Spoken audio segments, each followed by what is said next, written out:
had it not been for the amazing grace of the Almighty Father for sending His Son to die on that cross, we would have been lost forever. But blessed are we for that amazing grace of the Almighty Father, and now to His begotten Son, first in the Jewish setting. Because as Gentiles, we were not in the Father's plan. We didn't have salvation. But because of the Father's amazing grace, because of His great love towards us, He paid that price on the cross, and now salvation is now for all.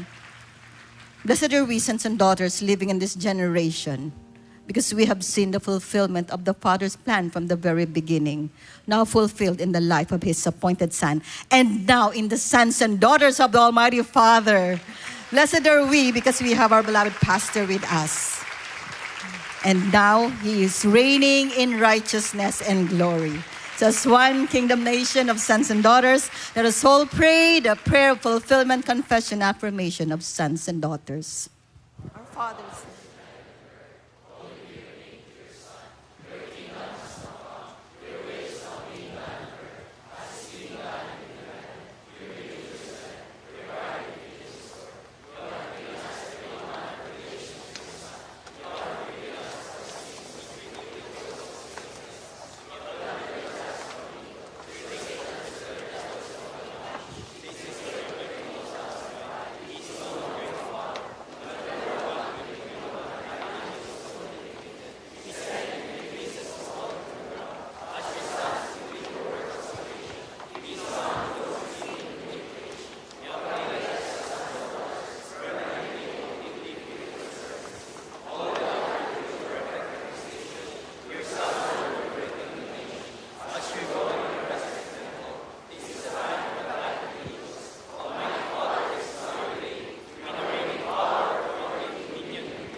Amen. Hallelujah. Praise the name of the Almighty Father.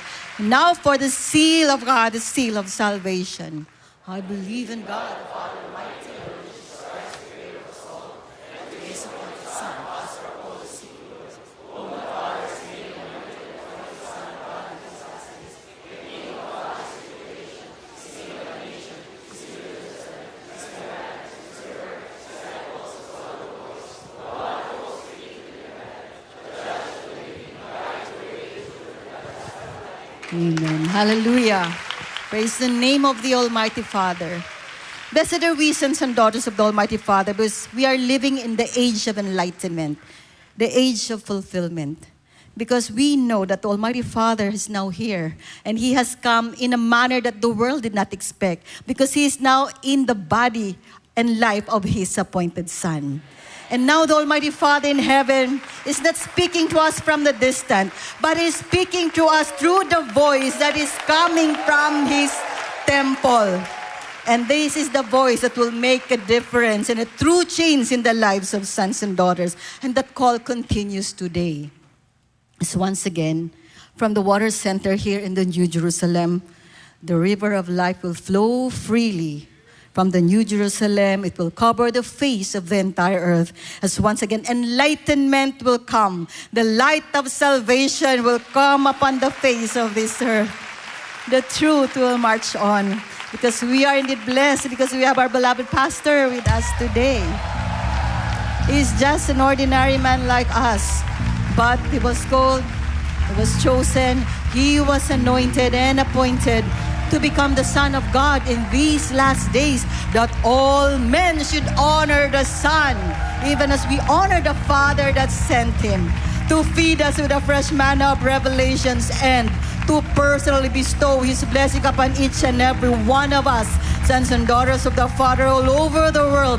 Make way for the appointed Son of God, the King of the Father's new creation, His new heaven, His new earth, His temple, His audible voice, the one who holds the key to the new heaven, the judge of the living, the way, the truth, and the life. No one goes to the Father except they go to the Son. Our beloved pastor, Pastor Apollo C. Kibuloy.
Hallelujah, hallelujah. Praise your name, Almighty Father. Praise your name, praise your name, praise your name. Hallelujah, hallelujah. Hallelujah. Mga igsoon, kitang tanan sa makusganon nga pagampu sa pagpasalamat, managdungan kitang tanan.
Hallelujah, hallelujah.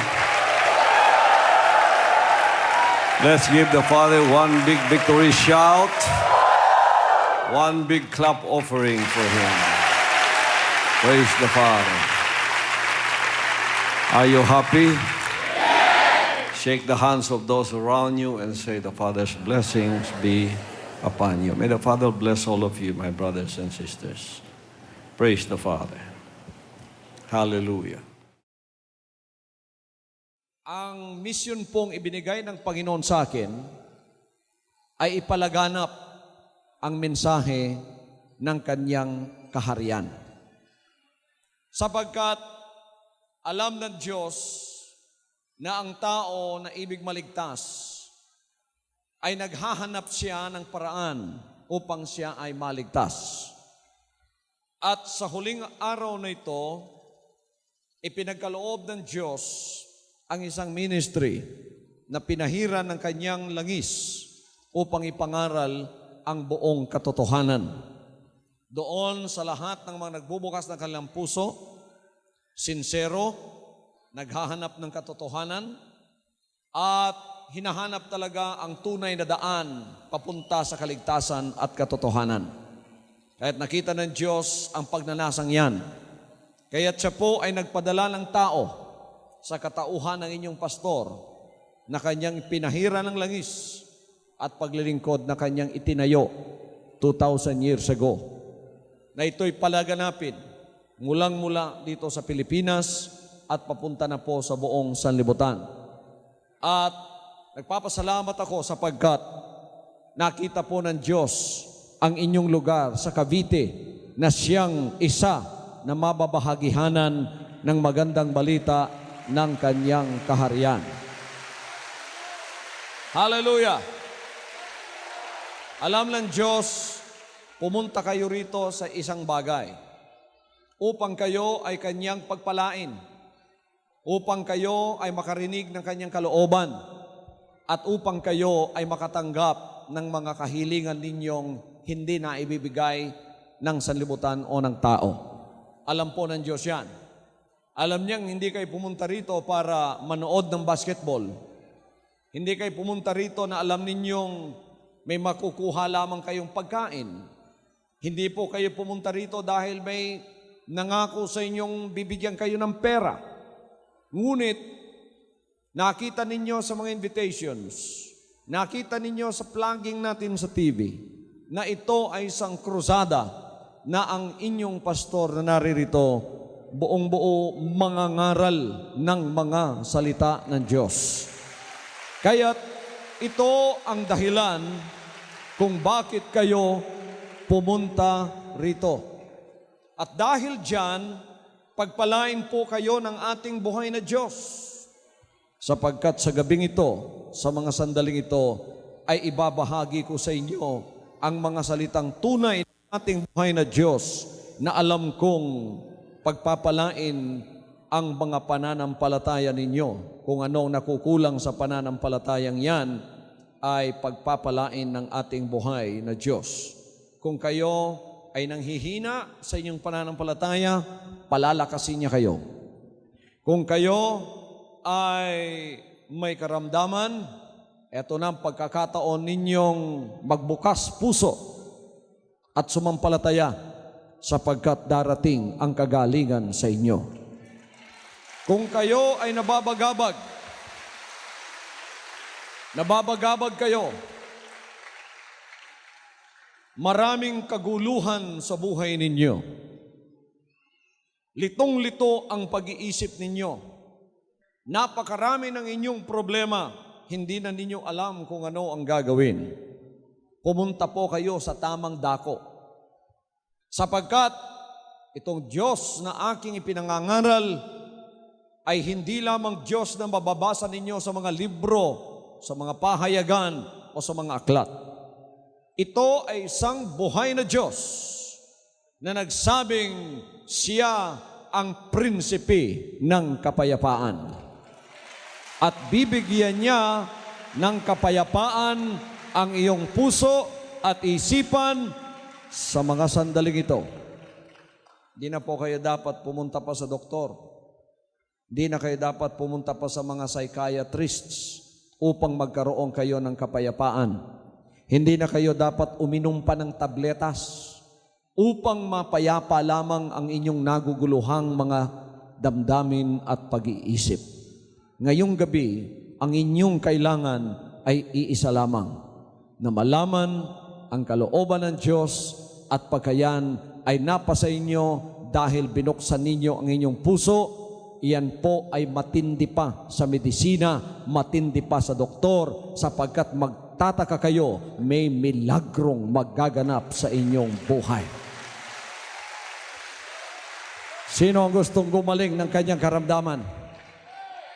May susi sa pagpapagaling ng inyong karamdaman sa katawan. Kahit hindi na kayo pupunta sa doktor, gagaling kayo. Sino ang gustong pagpalain sa finansyal? Merong susi yan. Na dadaloy sa buhay mo. Sinong gusto makapasok sa karya ng Diyos para maligtas siya? May susi rin yan. Sinong gustong makapasok sa karya ng Diyos? Taas ang kamay. Okay. Gusto niyo malaman ng susi? Okay, bibigay ko sa inyo ang susi. At ang susi ay lahat nasa sa mga salita ng ating Panginoon Diyos. Unahin ko muna. Saan ang unahin nating susing ibibigay sa inyo? Pumili kayo. Aha! Susi ng kaharian. Woo! Susi ng... Pakinggan ninyo ito mga kapatid at mga kaibigan. Marami ang nalinlang ni Satanas ngayon. Na kumo tumatawag sila Panginoon, Panginoon, nakala nila makakapasok na sila sa karya ng Diyos. Hindi po, eto babasahin ko sa inyo ang katotohanan. Makinig kayo sapagkat ito'y parte na ng susi para makapasok kayo sa kanyang kaharian.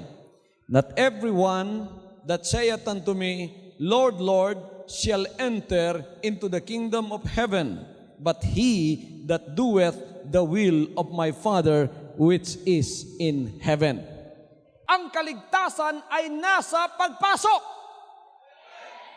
Tanungin mong sarili mo kung napasok ka na ba? Ang papapasukin natin hindi muna ang ating katawan, ang atin munang espiritu, sapagkat ang espiritu ang siyang nananampalataya. Hallelujah! Okay. Kagalingan ng kaluluwa ito. Kagalingan ng espiritu ito.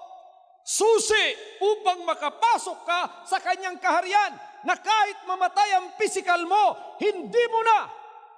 Huwag ka na mag-alala pa sapagkat ang espiritu mo ligtas. Kung saan ang espiritu at kaluluwa mo, susunod na lang ang katawan mo. Hallelujah! Sinabi niya, hindi lahat ng tumatawag Panginoon, Panginoon, makakapasok. So, wala palang garantiya na tayo ay tumatawag sa Kanya, Lord, Lord, makakapasok na tayo. Bakit? Sinabi ng Panginoon, marami ang magsasabi sa akin sa araw na yon, Panginoon, Panginoon, di ba ginawa ko itong mga milagrong ito? Di ba ginawa ko itong mga kababalaghang ito? Di ba napakarami kong ginawa para sa iyo? Sasabihin ng Panginoon, hindi kita kilala. Tumabi ka, ikaw na tagapaggawa ng katampalasanan. So just by professing that you know Him is not a guarantee that you are saved. By going to church professing that you know Him is not yet a guarantee that you are already saved. Hindi pa yung garantiya na ligtas ka. Yung palang pagtawag, yung palang pagpunta mo lang sa simbahan, hindi pa pala garantiya yon na ikaw ay ligtas na. Amen. Amen? Ngayon, Pastor, ano po ang gagawin ko para ako'y makapasok? Hindi lang makalapit at makakita, kundi makapasok.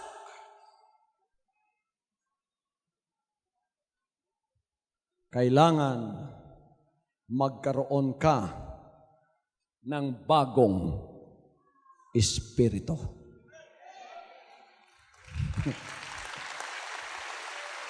Hallelujah! Bakit, Pastor? Ano po ba itong espiritu ko ngayon? Yan ang espiritong minana mo kay Adan at kay Eva. Espiritu ng pagkalinlang yan. Kaya't espiritu ng kasalanan. Tinatawag natin yung original sin. Ang natin magsabing, original sin. Ano yon? Minana natin sa ating unang magulang. Yan ang spirit of disobedience. Ang natin magsabing, my old spirit, I have inherited from my first parents, Adam and Eve, because of their disobedience, is the spirit of disobedience. Yan ang espiritu mo. Hindi mo kasalanan yan. Minana mo lang yan. Ngayon, yan ang problema. Hindi mo mabago-bago yan. Kahit sumulat ka pa ng ilang New Year's resolution, darling, magbabago na ako. Ngayong Enerong ito, eto na ang aking New Year's resolution. Iiwan ko ng pambababae, ang sigarilyo, ang alak, ang inom, lahat iiwan ko na. Masaya naman yung asawa mo. Dahil magbabago ka na. Pero kapangyarihan mo lang kasi yun eh. Kaya, third week. First week, sarap pa ng pakikisamahan mo ng asawa mo dahil binabalita na ng asawa mo sa mga kapitbahay. Naku, tuluyang nagbabago na ang asawa ko. Hallelujah! Pangalawang linggo, okay pa rin. Pangatlong linggo, medyo matamlay na. Pangapat na linggo, hindi na umuwi sa oras. Nang umuwi, laseng na naman. At ang sigarilyo, 2 pakete noon, ngayon 3 na. Ang babae, lalo pang dumami. Lalong nabarkada. Noon, hindi umiihi sa pantalon dahil sa lasing. Ngayon, hindi lang umiihi. Alam na ninyo, nagdudumi pa. Sobra na ang kalasingan. Bakit hindi mabago ng tao ang kanyang sarili? Sapagkat ang kanyang problema, hindi pangkatawan, pang-espiritu. Hindi mo mababago yan sa iyong sariling kapangyarihan sapagkat wala kang kapangyarihan.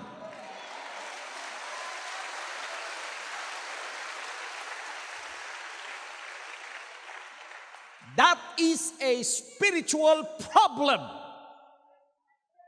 that nobody can solve except He who made you. And that is God Himself.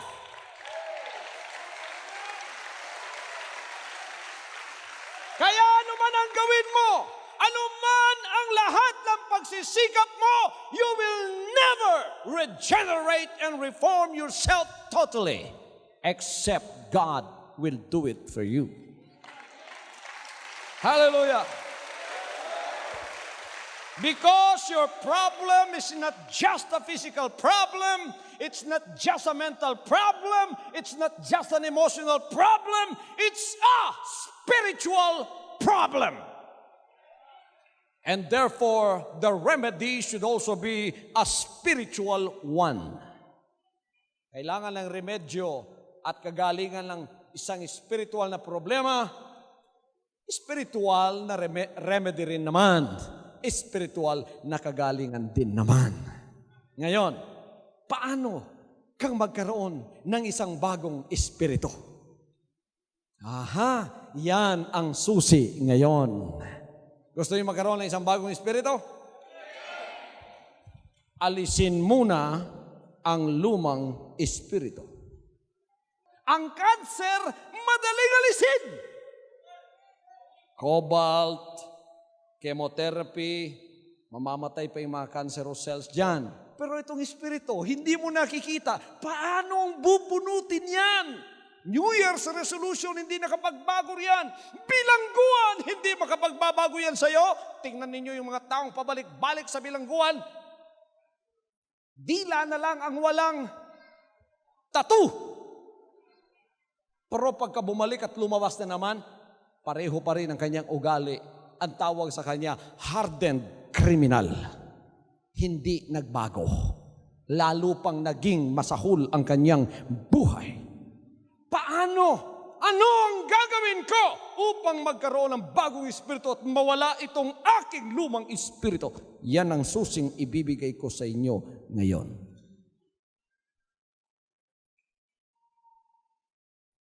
Amen. Ito ay susing may 6 na ngipin. Sa English, R, lahat tayo magsabing R, E, P, E, N, T. Repent.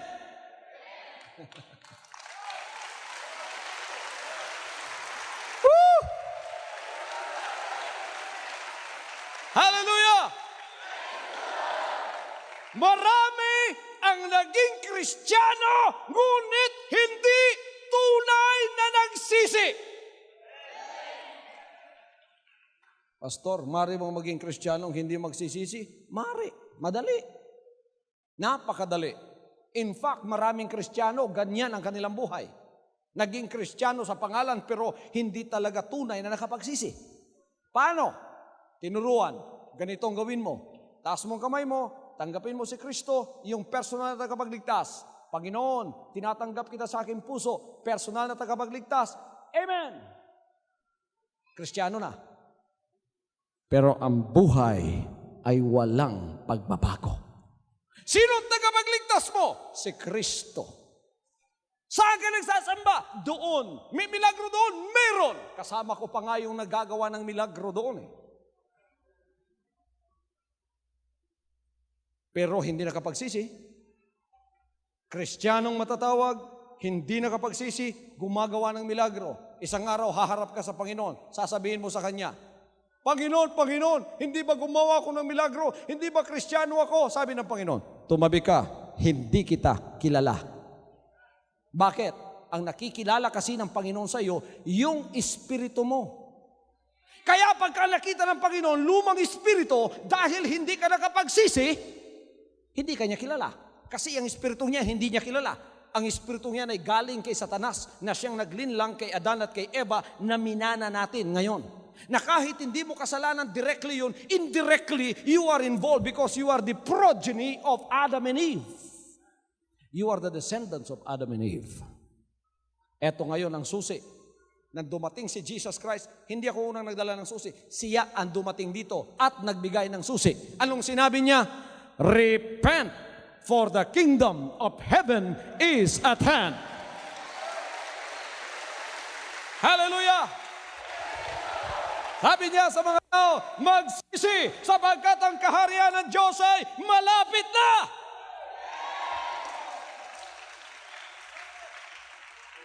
Kaharian ng Diyos ang kinakailangan pasukin para maligtas. Ang pagsisisi ay isang pangako na gagawin mo. Pangako. Okay? Okay.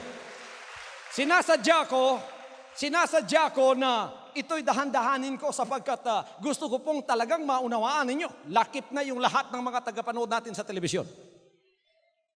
Ang pagsisisi ay pangako. Ala tayo magsabi, ang pagsisisi na tunay ay pangako. Na ipangangako ko hindi sa tao, kundi sa Diyos. At ang pangakong sasabihin ko ay, Panginoon, mula ngayon, hindi na po ang kalooban ko ang tutuparin ko. Ang inyo na po, kalooban, ang tutuparin ko mula ngayon. Ayan. Hallelujah. Hallelujah! So, ang ibig sabihin, mula ngayon, ito na ang iyong tutuparin. Pagka ito'y may sinabing labag sa kalooban mo, hindi mo susundin yung kalooban mo. Siya pa rin ang susundin mo. Handa na ba kayo na magsisi at sumunod sa kanyang kalooban? Anong sinabi ng hari ng kanyang kaharian pagka sinunod mo yan? Sinabi niya, mahalin mo ang kaaway mo.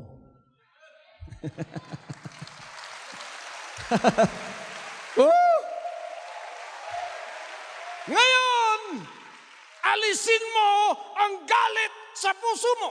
Paano mong mahalin ang iyong kaaway? Puntahan mo siya at paghahalikan mo? Yung pumatay sa nanay mo, yung pumatay sa kapatid mo, puntahan mo at paghahalikan mo? Hindi mga kapatid, hindi ganon. Ang ibig sabihin ng mahalin mo ang kaaway mo, alisin mo ang galit sa kanya. At ipaubaya mo siya sa Panginoong Diyos.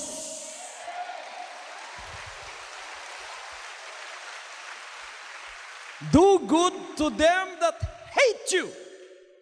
Gumawa ka ng mabuti doon sa mga napupuot sa iyo. Hindi mo magagawa yun kung di ka nagsisi. Kung wala kang bagong espiritu. Ngayon, example lang yon. Pagka nakapagsisi ka na, yon, papasok na ngayon ang kapangyarihan na maging anak ka ng Diyos. Remember, I am emphasizing this because I want you to know that before you have repented, you are a child of the devil. Kung may makalumang espiritu ka, kahit tumatawag ka pa sa Diyos, anak ka pa rin ng demonyo. Dahil ang makasalanan ay anak ng demonyo. Amen.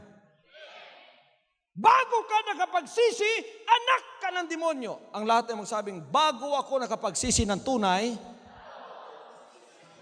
ako ay anak ng demonyo. Kahit anong kapangyarihan ang gawin mo sa iyong sarili, hindi mo mababago yung espiritu mo dahil ang ama mo mas makapangyarihan sa iyo at yun ang demonyo. Ngayon pa ka nakapagsisi ka dahil nakapakinig ka ng mga salita ng Diyos at nagkaroon ka ng pananampalataya. The devil cannot hinder you when you make a decision because your decision is the power that you are holding within your hands that the devil cannot hinder. Yun ang iyong desisyon. Pagka nakapagsisi ka, Panginoon, mula po ngayon, hindi ng kalooban ko ang sa'yo na matutupad. Ang kapangyarihan papasok sa'yo. Ano ang matutupad na verse dyan? John 1:12. To them, ang lahat ay magsabing, to them that receive Him, to them gave He power to become the children of God. Ayon, kapangyarihang maging anak na ng Diyos. Hallelujah! Noon, anak ka pa ng demonyo. Ngayon, kung walang kapangyarihang papasok sa iyo, hindi at hindi ka magiging anak ng Diyos. Now, the Lord needs your cooperation sapagkat meron kang pre-moral agency. You are a free moral agent. Meron kang desisyon na gagawin. Gawin mo yung desisyon yun. Pagka nakapag-decide ka, lahat ng mga demonyo sa impyerno, hindi ka mahahadlangan sa desisyon mo. Pagka nakapag-decide ka, you cooperated with God at nagsisi ka, ang kapangyarihan ibibigay sa iyo na magiging anak ka na ng Diyos. Hallelujah! Ano ang mangyayari pagkang kapangyarihang yon ay pumasok sa iyo? Mabubunot yung lumang espiritu. Parang punong kahoy na bubunutin. Maaalis sa iyo yan. Yon ang kapangyarihan ng Panginoon. Yon ang spiritual remedy na sinasabi ko sa inyo. Ang kapangyarihan na niya, ang kikilos sa buhay mo, may karapatan ng Diyos na kumilos sa iyo ngayon. Bubunutin niya ang espiritong makalumang yon, aalisin sa iyo at ipapasok ang bagong espiritu sa iyo.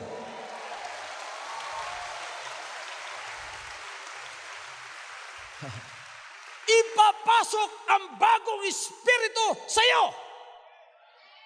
Anong espiritu yon? Yon ang tinatawag na espiritu ng pagsusunod. Ala tayo magsabing, I will be given a new spirit because I have truly repented. I will be given a new spirit that comes from God. It is the spirit of obedience to the will of God. Woo! So, matutupad na sa iyo ngayon ang John 3:5. Except a man be born of water and of the Spirit, he cannot enter into the kingdom of God. Kung wala ang bagong espiritong yan, hindi ka makakapasok sa kaharian ng Diyos. Tingnan ninyo mga kapatid, ha? Bakit kinakailangang ipanganak kang muli? Problema na naman yun. Question na naman yun. Bakit kailangan akong ipanganak na muli?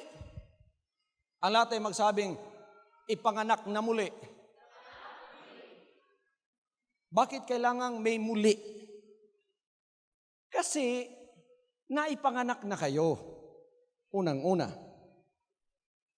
Sinong nanganak sa inyo? Siyempre, ang tatay nyo at ang nanay nyo. Ano ang minana ninyo sa tatay at nanay nyo? What have you inherited from your father and mother? Siyempre, your body. Yung laman nyo. Itong katawan nyo, galing sa tatay at nanay ninyo yan. Sinong ipinanganak unang-una rito? Taas ang kamay. Kaya may again kasi naipanganak na nga kayo Sino ang dumaan ng kapanganakan sa physical dito? Wow, napakaraming hindi nagtaas. Ibig niyong sabihin, hindi kayo ipinanganak? Okay, ulitin natin, baka hindi lang niyo ko narinig. Sino ang dumaan ng physical na kapanganakan dito? Lahat tayo. Yung unang ama mo, physical. Kaya physical ang minana mong katawan sa kanya. Yung unang ama mo sa espiritu, demonyo na luminlang sa yung unang ama sa physical, kaya ang espiritu mong una ay espiritu ng demonyo. Espiritu ng pagsuway. Yon ang minana mo. Ngayon, ipinanganak kang muli. Hindi ang katawan mo ngayon ang ipinanganak. Tingnan nyo minana ninyo sa mga magulang nyo yung katawang yan. Amen? Alat tayo magsabi, minana ko sa physical na mga magulang ko itong aking katawan. Kaya pagka tiningnan mo yung tatay mo, kahit pangit siya, babalik ka, tingnan mo muli. Obserbahan mo yung tatay mo at nanay mo. Yung tatay mo, kamukhang-kamukha mo. Kahit aminin mo man o hindi. Anong sasabihin ng tatay mo sa'yo? Anak, manang-mana ka sa akin. Like father, like son. Amen. Sabi ng tatay mo, buto ka ng aking buto, laman ka ng aking laman. Kung yun lang tatay mo ang aasahan mo sa physical, hindi ka maliligtas. Sapagkat sinabi ng banal na kasulatan, flesh and blood cannot inherit the kingdom of God. So kailangan ipanganak kang muli. Hallelujah! Ngayon, ano ang ipanganganak na muli sa'yo? Yan ang problema ni Nicodemo. Sabi niya sa Panginoon, ang ibig mong sabihin, papasok at gagapang akong muli sa sinapupunan ng aking ina at ipanganak na muli. Sabi ni Nicodemo, puti na yung buhok ko, mahirap gawin yan. Sabi ng Panginoon, hindi mo na uunawaan. Kailangang ipanganak ka sa tubig at sa Ano yung last? Saan nyo? Hindi na pala sa physical tayo ipanganganak na muli. Kailangang maipanganak na muli tayo sa Espiritu. Sapagkat yung unang espiritu natin, minana natin sa demonyo. Espiritu ng pagsuway. Ngayong tayo'y nagsisi, tayo ay binigyan ng isang bagong espiritu, ang ating Ama sa langit ang siyang nagbigay ng bagong espiritu sa atin ngayon. Ano yung bagong espiritu ngayon? Espiritu ng pagsusunod sa kalooban ng ating buhay na Diyos. Pagka ikaw ay nakapagsisi, may bago ka ng espiritu, matutupad na ang Ezekiel sa iyo na sinabi ni Propeta Ezekiel, bibigyan ko sila ng isang bagong isip, bagong puso, at bagong espiritu. May bagong espiritu ka na ngayon. Lahat ay nagbago na. They that are in Christ are new creatures. Behold, all things are passed away. Behold, all things are become new. Pagka tinitingnan kayo ng Diyos, halimbawa nakatayuan Diyos dito, tinitingnan kayo ngayon, hindi niya nakikita yung inyong physical. Kasi mana ninyo yan sa mga magulang nyo.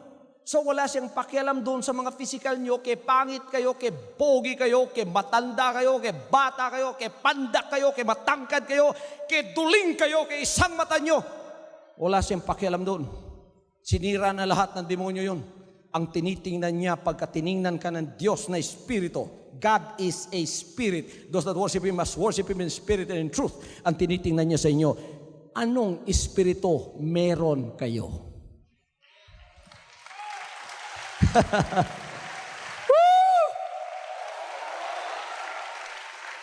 Espiritu ng pagsusunod o espiritu ng pagsuway?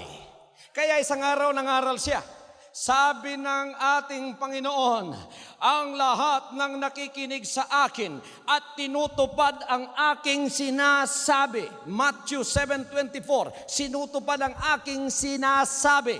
Ihahalin tulad ko sila sa isang taong nagtayo ng bahay sa ibabaw ng bato. Ito'y taong matalino, nagtayo ng bahay sa ibabaw ng bato. Dumating ang mga hangin, ang mga bagyo, ang mga unos, at humampas sa bahay na ito. Hindi ito nagiba sapagkat nakatayo sa ibabaw ng bato. Ano yon? Bato ng pagsusunod. Nakikinig at sumusunod. Ngayon, paano mo masusunod? Kaya nga, ng relihiyon iba-ibang relihiyon ang napasukan mo, hindi mo pa rin mapasunod yung sarili mo. Bakit? Kasi hindi pa nagbago yung espiritu mo dahil naging Kristiyano ka na walang tunay na pagsisisi. Siya yung tagapagligtas, ikaw pa rin ang hari. Kaya pag sinabi ng Panginoon, mahalin mo ang iyong kaaway. Paano kung mamahalin yan? Panginoon, tagapagligtas kita. Kristiyano ako. Pero yun, susundin ko. Mahirap yan. Tatalikuran mo na siya. So siya yung tagapagligtas, ikaw pa rin ang hari. Sapagkat ang iyo pa rin kalooban ang nasusunod. So wala ka pa sa kanyang kaharian at hindi pa hari si Kristo sa buhay mo. Pero sa nakapagsisi na mayroong bagong espiritu sa kanila, si Yesu Kristo, hindi lang nila tagapagligtas, hari ng kanilang buhay, nakapasok sila sa kanyang kaharian at mayroon silang bagong espiritu. Hallelujah! Konti na lang at ang pumapalakpak sa pagsisisi.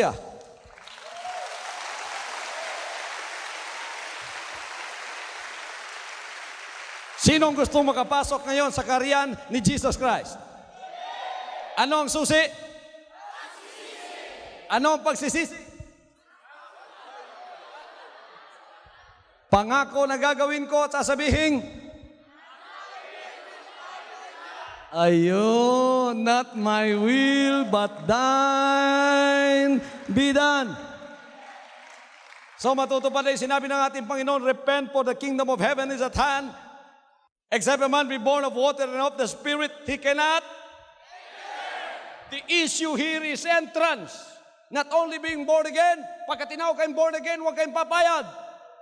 May mga born again, naging Kristiyano, tinanggap si Kristo bilang tagapagligtas, pero wala sa loob, nakakita lang. Saan ang bersikulo para sa kanila? John 3:3. Except a man be born again, he cannot see the kingdom of God. Born again ka? Oo, pastor! Bakit masaya ka? Nakita ko ang karya ng Diyos. Wala sa pagkita, wala sa pagtanaw ang kaligtasan. Nasa pagpasok! Woo! Kaya yung mga Kristiyano na nakakita lang sa karyan, born again lang ang tawag sa kanila. Tatayo isang araw. Lord, gumawa ko ng kababalaghan sa pangalan mo. Lord, gumawa ko ng milagro. Lord, pinahinto ko ang bala. Lord, lahat-lahat. Ano sasabihin ng Panginoon? Tumabi ka, hindi kita kilala. Bakit kilala? Hindi kanya kilala. Hindi niya kilala ang espiritu mo dahil ang espiritu mo ay walang pagbabago. Yun ang sasabihin ng Panginoon sa kanila. Pagka tinawag kayong born again, huwag kayong papayag. Sabihin ninyo, hindi born again. Born again in the Spirit. Laksan nyo. Spirit. Born again in the Spirit. Ayun. So na ang unang susi. Nasa sa inyo, kung papasukin nyo, hindi kayo pinipilit ng Diyos. Basta ibinigay ang susi sa inyo, nasa sa inyo kung gagamitin nyo. Merong isang tao, gutom na gutom. In fact, namatay siya sa kanyang pagkagutom. Akala nyo saan siya namatay? Sa harap ng isang napakalaking bodega na puno ng pagkain. Bakit namatay ka sa gutom? Harap ng bodega ka namatay. Ang bodega ay nakasara. Hindi niya nakita ang susi. Ang mga Hapon sa World War II, maraming namatay dahil sila ay uhaw at walang tubig. Akala niyo saan sila namatay? Sa ilalim ng niyog. Titingnan mo yung niyog, hitik ng bunga, ang daming buko. Bakit? Hindi nila alam ang susi. Yung pala, meron pa. Dahil sa Japan, walang niyog eh. Kala nila kung ano lang yun. Hindi nila alam. So, ang hindi pagkakaalam, yan ang pinakamalaking kasalanan na magagawa ng tao at yan ang panlilinlang ng demonyong ginagawa niya sa ating buhay hanggang sa mga sandaling ito. Ngayon, alam na ninyo ang susi sa spiritual ninyong kaligtasan. Mga taga Cavite, gagamitin ba ninyo ang susing yan? Welcome to the kingdom.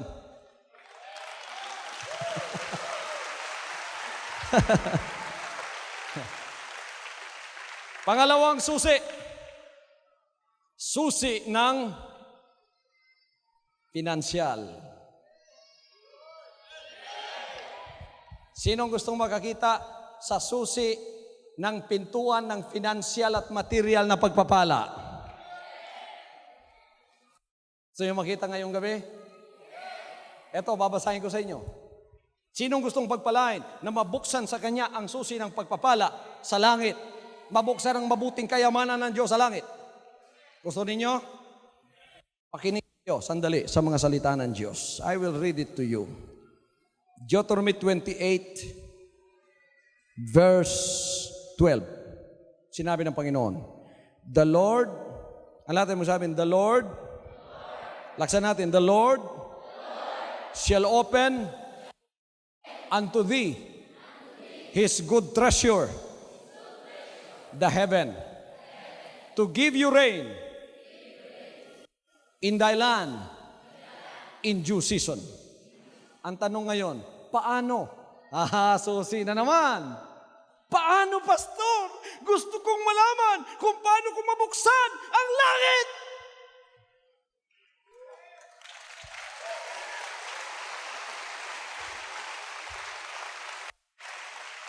Bakit napakaraming Kristiyano ngayon naghihikahos?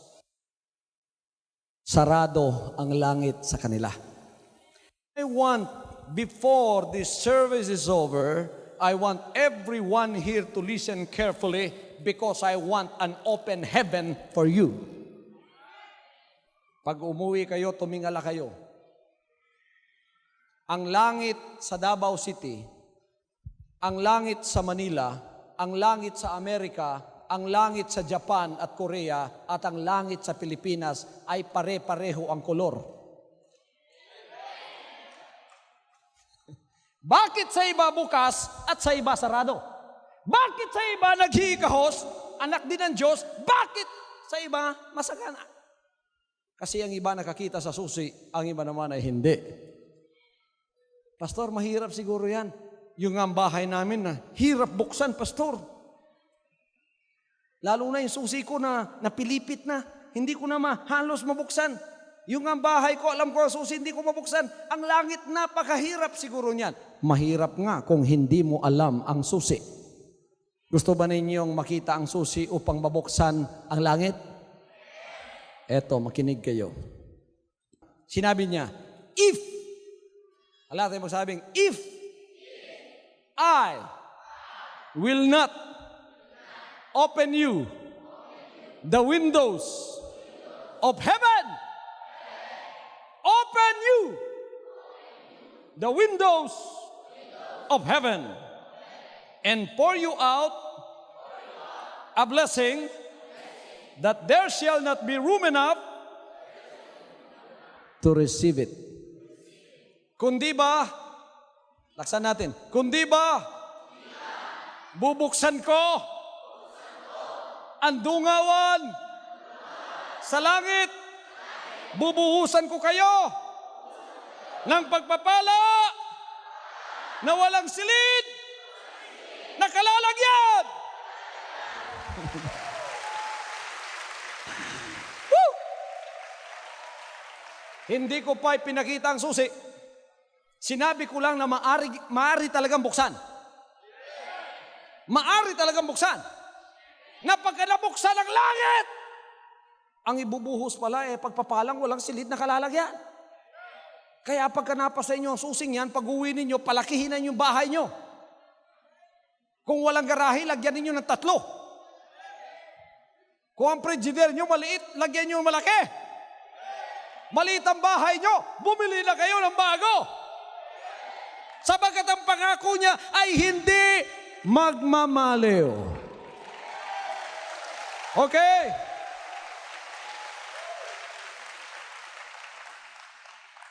Maari nga palang mabuksan. Gusto niyo makita ang susi? Eto, babasahin ko sa inyo. Bring ye all the tithes into the storehouse, that there may be meat in mine house. And prove me now herewith, saith the Lord of hosts, if I will not open. Subukan mo ako, sabi niya, kung di ko bubuksan.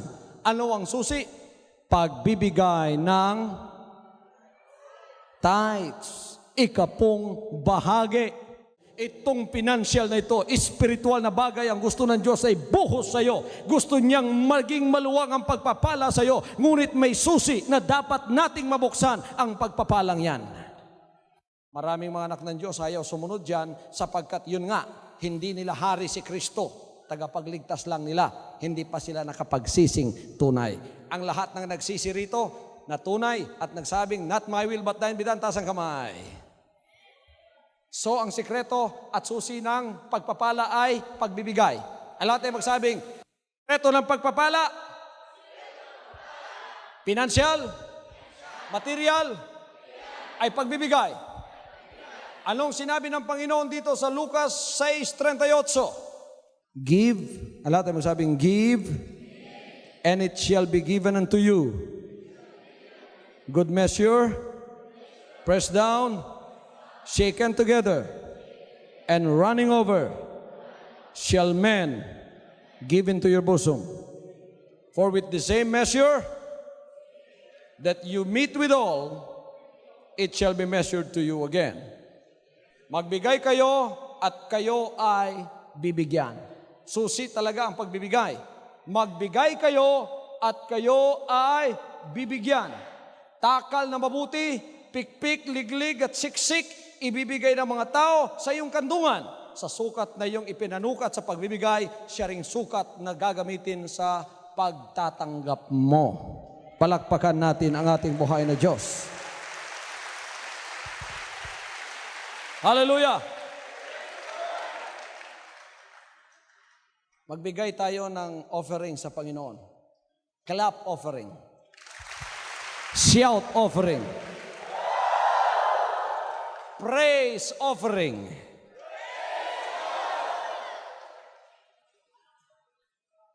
Wave offering.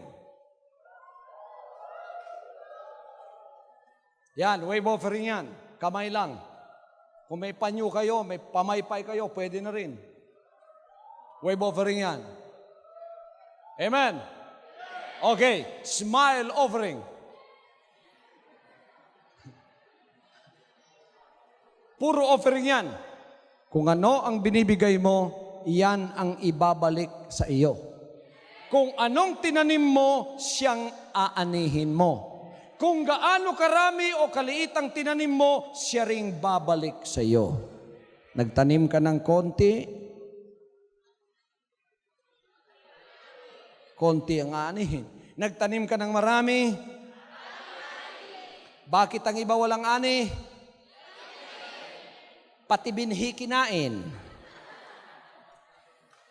Pagka hindi ka nagpupuri, binhi kinain. Hindi ka nagbigay ng clap offering, binhi kinain. Yung binhi mo, lahat kainin mo na, wag lang yon. Di ba sa pagsasaka, ganon? Yung mga Kristiyano, pati binhi nila, kinakain nila. Pagka nagdadrive ka, may gasolina yung sasakyan mo, di ba mayroong pondo yan? Pati pondo, ginamit mo na, paano pang tatakbo yung sasakyan mo? Ngayon, sa Imus, Cavite, maraming bangko. Ang bangko maraming. Katabing bahay mo yung bangko. Bakit wala kang pera? Pumasok ka doon. Maraming perang bangkong ito. Anak ako ng Diyos. Papasok ako dyan. Miss, ikaw ba ang cashier dito? Oo. Bigyan mo ako ng pera. Sabi ng miss, eto yung withdrawal slip. Bigay mo, tiningnan, kang deposit. Kang pangalan doon, sapagkat hindi ka nakapag-deposito ron. Tapos gusto kang kumuha ng pera. Ano ang gagawin nung cashier? Tatawag ng pulis. Hold upper! Maraming mga hold upper na Kristiyano ngayon. Tawag ng tawag sa Panginoon, Lord! Financial! Wow! Anong sabi ng Panginoon? Magnanakaw! Magnanakaw? Ayun ang sinabi niya sa Malakias Kapitulo 3, versikulo 8. Ninanakaw ninyo ako, sabi ng Diyos. Sabi ng mga tao, paano ka minanakawin? Espiritu ka. Ang tao pwede ng pagnakawan, pero hindi ikaw. Sabi niya, sa mga ikapo at mga handog. Parang maraming Kristiyano rito hindi pa nakapagsisi at hindi pa sinusunod ang kalooban ng Diyos. Ang Malakay 3:10 ba kalooban ng Diyos? Yes! Kala ko, talagang serious kayo sa pagpasok sa kaharian ng langit. May bago na ba kayong espiritu? Anong espiritong yon? Espiritu ng pagsusunod. Labag man sa kalooban ko, dahil kalooban ng Diyos, ang sayo pa rin, ang matutupad, hindi ang sa akin, not my will. Ito yung isang kapatid na nakapagsisi. Ang anak niya, eto na lang ang pera niya para pambili ng gatas ng anak niya. Ngunit alam niyang hindi pa siya nakapagbigay ng tithes. Labag sa kalooban niyang ibigay ito sa simbahan. Dahil ang simbahan meron naman pagtustos sa kanyang gastos. Ang anak niya halos mamatay na sa gutom. Anong gagawin niya? Not my will. Ang anak ko, diyan ka muna. Ibigay ko muna ng tithes. Nung nagbigay siya ng tithes, may dumating na pagpapala sa kanya. Ibinuhos, walang silid na kalalagyan. Hallelujah! Si Elijah, isang propeta ng Diyos, pumunta doon sa Zarephath. Meron doong tinatawag na drought. Ang mga tao wala ng pagkain, na sila sa gutom dahil sa drought na yan. Ano nangyari mga kapatid? Nakita niya isang balo. Meron na lamang isang takal na harina at meron na lamang isang maliit na prasko ng langis. Sabi ng alagad ng Diyos, ibigay mo muna sa akin yan at ako muna ang kakain. Ibigay mo muna. Kung kalooban lang ng balong babaeng yun ang susundin niya, anong sasabihin niya? Sinabi na nga niya, wala na akong maibibigay sa iyo sapagkat ako at ang anak ko nangangailangan din nito. At alam mo, pagka nakain namin to, mamamatay na kami. Pero dahil alagad ka ng Diyos, naniniwala ako sa sinabi mo, ibibigay ko muna. Kung kalooban ko lang susundin ko, hindi ko ibibigay sa iyo. Pero dahil kalooban ng Diyos ang sinusunod ko, ibibigay ko muna sa iyo. Nang ibinigay niya at nakakain ng anak ng Diyos na propeta, anong nangyari? Nang lumisan na ang propetang yon, anong nangyari sa babaeng balong yon? Bawat sa sisidla ng harina, nagtataka siya, for 3.5 years, bawat balik niya, naku, may harina. Naku, may langis. Hindi napupuno, pero bawat balik niya, meron siyang naisasaing. Meron pagkain. Gusto niyo bang pagpalain na hindi na kayo mawawalan pa? Ito ang susi ng financial, material na pagpapala, ang pagbibigay. Yung nagbigay ng malakas na clap offering, kung gaano kalakas ang clap offering na binigay mo, ganyan din kalakas ang pagpapalang darating sa iyo.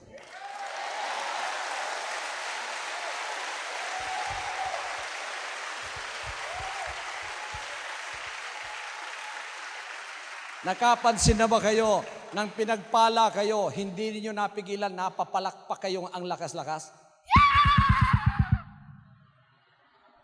Loto! Di ba napapalakpak kayo? Sinong nakasigaw ng ang pagkalakas-lakas nung siya'y pinagpala? Merong experience kayong ganyan. Pinagpala ka, napalakas ang sigaw niyo. Kaya dito pa, kahit wala pa yung pagpapala, magbigay na kayo ng shout offering. Hallelujah. Woo! So ang susi ng financial at material na pagpapala, ano? Pagbibigay sa kalooban ng Diyos. Kung kay Satanas noon, madali tayong magbigay. Sigarilyo, sinusunog natin ang ating mga makakalasin na alak, sinusunog natin ang ating mga atay. Wala tayong reklamo. Sa Diyos pa kaya na may pangakong pagpapala? Kay Satanas, walang pangako, kundi ang kapahamakan. Sinusuong natin dahil tayo ay tunay na lalaki. Pagkatapos ng tayo humantong sa ospital, tunay na patay.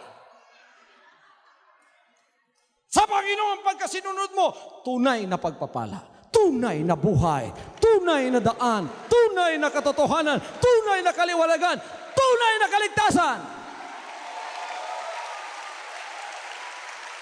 Praise the Lord! Sino rito gustong makakita sa susi ng physical na kagalingan? Lahat kayo? Na may mga karamdaman? Hindi na kayo gagasto sa doktor? Gusto nyo makita ang susi ng pagpapala ninyo? Sa physical na kagalingan? Simple lang, hindi ako magtatagal dyan. Isang araw, may bulag. Ibig niyang makakita, dumadaan ng Panginoon. Tinawag niya! Jesus, anak ni David! 3 beses, pinahinto siya, hindi siya huminto. Huminto ang Panginoon. Sabi niya, tawagin ninyo siya. Nung tinawag siya, anong gusto mong mangyari sa iyo? Anong gusto mong gawin ko para sa iyo? Sana, Panginoon, magkaroon ako ng aking pananaw na muli. Hinipo siya ng Panginoon at tinanggap niya ang kanyang paningin na muli. Anong sinabi ng Panginoon? Ang iyong pananampalataya ang nakapagpagaling sa iyo. Hallelujah. Hallelujah! Pananampalataya ang susi ng iyong kagalingan. Have faith in the Lord. Okay. Tama pala yung ginawa natin kanina. Nainuna natin ang kaharian. At itong lahat ng bagay, damit, sapatos, bahay, sasakyan, pera, mabuting katawan, idaragdag na lang. Sinabi niya sa Matthew 6:33, seek ye first the kingdom of God and His righteousness, and all these things shall be added unto you. God bless you. Kayong nasa harap ng inyong TV, tumayo tayong lahat at itaas natin ang ating mga kamay. Kayong nasa harap ng inyong telebisyon, hawakan ninyo ang telebisyon yan bilang point of contact. Sa pangalan ni Kristo Jesus, ang kapangyarihan ay mapapasa kanila sa mga sandaling ito na maging anak ng Diyos, na maging pinagpala at ang lahat ng plano ninyo matutupad sa kanila. Panlilinlang ng demonyo, lilipas na sa inyong buhay. Bubuksan ng Diyos sa inyo ang kanyang mabuting kayamanan at ibubuhos sa inyong pagpapalang walang silid na kalalagyan. Kayong naririyan, kasama ko kayo sa paglilingkod na ito, covenant partners, covenant members that are listening to this program via television. The Lord bless you. From now on, your life will be a victorious one. From now on, you will reap the blessings that the Lord will pour out your way. Together with all of these people in Jesus' name, mula ngayon, magtatagumpay kayo sa kanyang kapangyarihan. Dadaloy ang pagpapala sa inyo. Gagaling kayo. Pagpapalain kayo at makakapasok kayo sa kanyang banal na kaharian. In Jesus' name. In Jesus' name. Amen.